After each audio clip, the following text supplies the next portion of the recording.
An historic confirmation as Senate Republicans use their nuclear option and confirm federal Judge Neil Gorsuch as the 101st Associate Supreme Court Justice with just a simple majority. Gorsuch has an enormous workload waiting for him at the Supreme Court.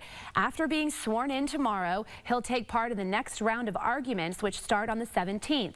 One of the most prominent cases involves a church preschool denied a Missouri state grant for playground resurfacing material made out of tire scraps because of a ban on public money going to aid, quote, any church, section, or denomination of religion. Judge Gorsuch has written before on religious liberty issues, so in all likelihood, he's the one who will break the tie. Gorsuch's vote will also immediately have an impact as the court decides which cases to take up next, whether it's religious liberty versus gay marriage or gun regulation cases. There will also be emergency requests for Gorsuch to handle, from a slew of upcoming executions to the continued legal fight over the president's executive order on immigration. It's also possible the court will rehear cases from this term that ended in a 4-4 tie. So what impact will Judge Gorsuch have on the nation's highest court? That's our topic this half hour, and we want to hear from you on our Fox 26 Facebook page. You can also weigh in on Twitter by sending me a tweet at Sally Mack, Fox 26.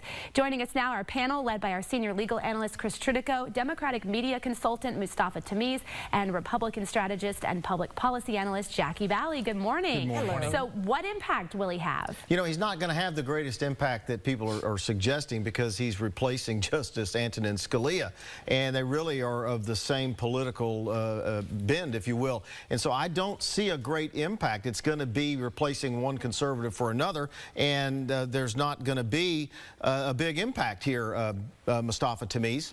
Well, I think the biggest impact is what the Senate did, and for the first time, the United States Senate, first Supreme Court nominee, has broken the 60 rule. So now it functions like the House in a way when it comes to these type of hearings, and that's a sad thing. And I think that Judge Gorsuch, whether you agree with his politics or don't, and I don't, would be saddened by that too, because this is just a historic step in the wrong direction. I think two things happened. I think I didn't understand why the Democrats were blowing their political capital on this, because Gorsuch, he's a great nominee. They all liked him in 2005, and he is just a textbook case for this type of role. So it really was astounding to me that they really attacked him the way they did, especially when so many of them voted for him just a decade ago. But also, I will concur with something my colleague just said.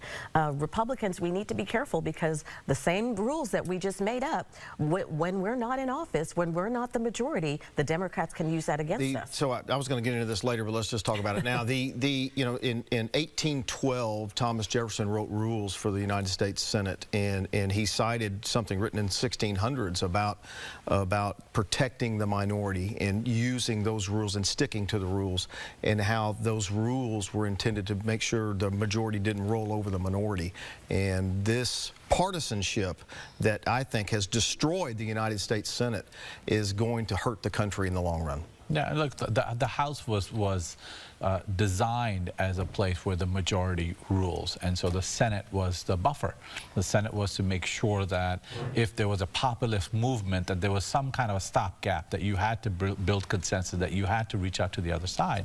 And Mitch McConnell doing this is sad, and it's just sad for our country. Well, I don't think you can blame Mitch McConnell alone for this. This started with Bork, Justice Bork, and it's been building for years. But your comment is very profound, because the partisanship that we're seeing right now, we're not going to get hardly anything done.